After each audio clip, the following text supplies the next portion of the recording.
Ya preparado sus preguntas en costa al siguiente tema, pues ya está aquí con nosotros el doctor Berrut, que obviamente viene a satisfacer todas tus dudas, así que es momento de hacerlas. ¿Cómo está, doctor? Muy buenos días. Bien, buenos días, muchas gracias por la invitación. Qué bueno. Es hemorragias cerebrales. ¿Qué podríamos considerar una hemorragia cerebral?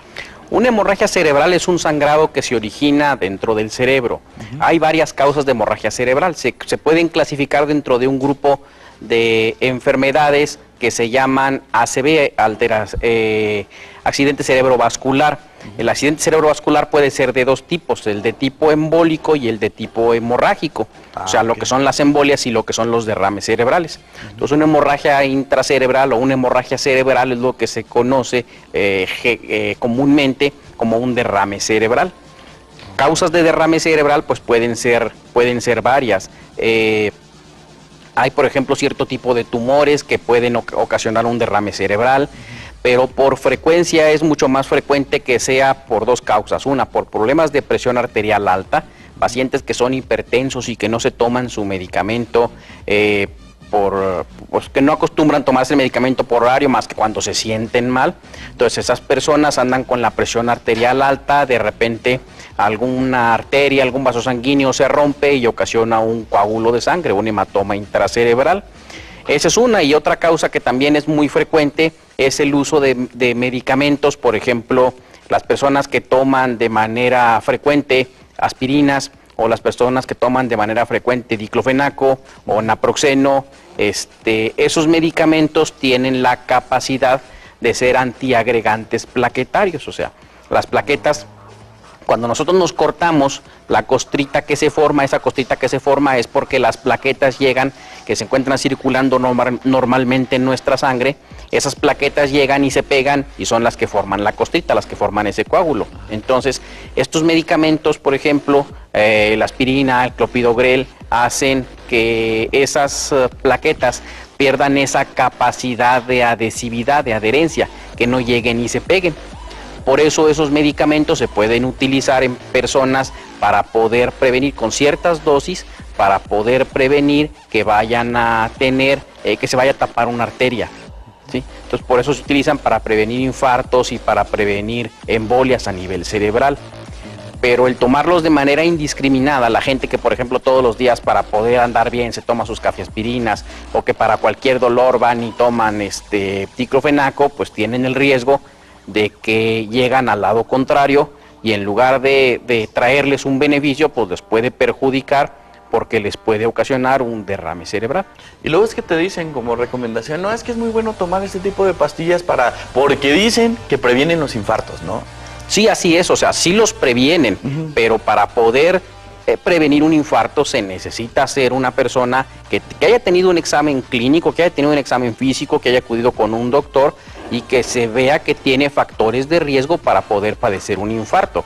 No tomarlos nada más así porque es que mi comadre los toma y a mi amiga le funcionaron y a mi amigo le funcionan y yo también me los tomo. No todas las personas son iguales. Hay que ver que esa persona no tenga enfermedades en la sangre. Hay ciertas enfermedades en la sangre también que pueden hacer que la sangre no coagule de manera correcta. Entonces una persona que tenga esa predisposición o esa enfermedad en la sangre y aparte le agrega el uso de medicamentos, pues tiene mucho mayor riesgo de llegar a padecer un derrame cerebral.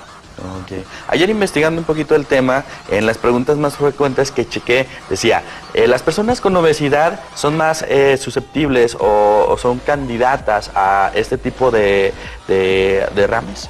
Así es, hay otros factores, además de eso de medicamentos. La obesidad es un factor, el sedentarismo, o sea, el no hacer ejercicio es otro factor, el tener colesterol, triglicéridos altos también es otro factor, el utilizar tabaco, los fumadores es otro factor de riesgo, el utilizar ciertas drogas estimulantes, por ejemplo, como cocaína, ese tipo de drogas que son estimulantes, que elevan mucho la presión arterial y aumentan la frecuencia cardíaca al momento de consumirlos y lastiman los vasos sanguíneos también. Ese es otro factor de riesgo. Entonces hay ciertos factores de riesgo, no nada más lo de los medicamentos. ¿Sí? ¿Y son detectables para prevenirlos? Sí se pueden prevenir. Ajá.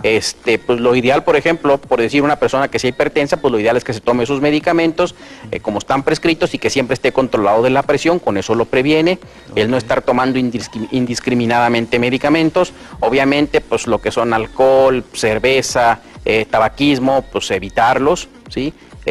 El alcohol, por ejemplo, el vino tinto, con ciertas cantidades de vino tinto al día, sí también tiene cierto efecto preventivo para poder evitar embolias o para poder evitar infartos, pero tiene que ser una cantidad justa, o sea, no es así como que voy a tomar media botella todos los días para poder sentirme bien y para poder evitar un infarto, ¿no?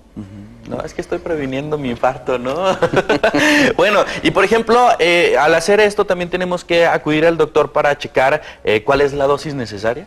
Así es, hay que ir para poder checar cuál es la dosis necesaria y para poder saber si es candidato o no es candidato para poderlo tomar. No todas las personas lo deben tomar, no todas las personas son candidatos para poderlo hacer. Ok.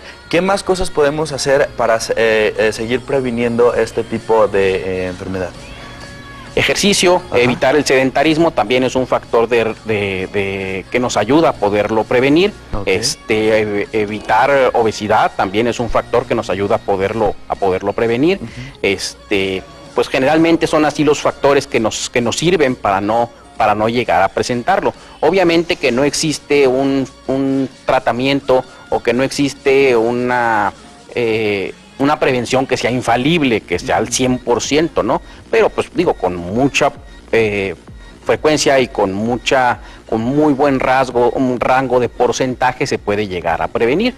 Porque desafortunadamente cuando se llega a presentar, pues se lastima mucho el cerebro y son personas que quedan muy lastimadas y que incluso dependiendo de la localización de donde sea el derrame cerebral y dependiendo de la cantidad de sangre que se encuentra en el cerebro, pues puede llegar a comprometer incluso seriamente su vida. No nada más perder una función como perder la fuerza de un brazo, perder la capacidad para poder hablar o perder la fuerza de una pierna, ¿no? Puede llegar incluso a comprometer su vida, o sea, puede llegar a ser una enfermedad devastadora. Ok, porque luego algunas personas dicen, bueno, es que yo soy gordito, pero pues no hay problema, el otro estaba re flaco y también le dio este tipo de derrames, ¿no? Pero tal vez tenía otra complicación, ¿no? Así es, exactamente, o sea, yo les pongo mucho a los pacientes, por ejemplo, el ejemplo de la camioneta, de que dicen, no, pues es que, pues si yo estaba muy bien y ¿por qué de repente me pasó? Si a fulano que estaba muy delgado y hacía ejercicio y hacía esto, pues sí, pero los factores de riesgo que tiene uno y otro son diferentes. Yo les digo, por ejemplo, a mis pacientes, pues sí, es como si usted tiene una camioneta que está diseñada para cargar cierto peso. De repente, si la carga con más peso, pues el día que vaya, aunque vaya a la tienda, pues ese día se le va a descomponer. O sea, aunque diga, pues si yo nada más iba a la tienda y todos los días iba hacia la labor, pues sí, es el día en que le sucede. Hay que prevenir y por supuesto acercarnos a los profesionales. ¿Cómo lo podemos localizar, doctor? Yo estoy en Rodrigo de Viveros, número 203A, en la Colonia Nueva Vizcaya, al teléfono 810-4145. Muy bien. Muchísimas gracias por acompañarnos. ¿Nos está viendo Michelle? Bueno, está en el colegio. Un saludo para Michelle, para Scarlett. Ojalá chequen la transmisión en la tardecita, ¿verdad? Así es, más tarde. Muchísimas gracias, doctor. De esta forma vamos a ir con mi compañero.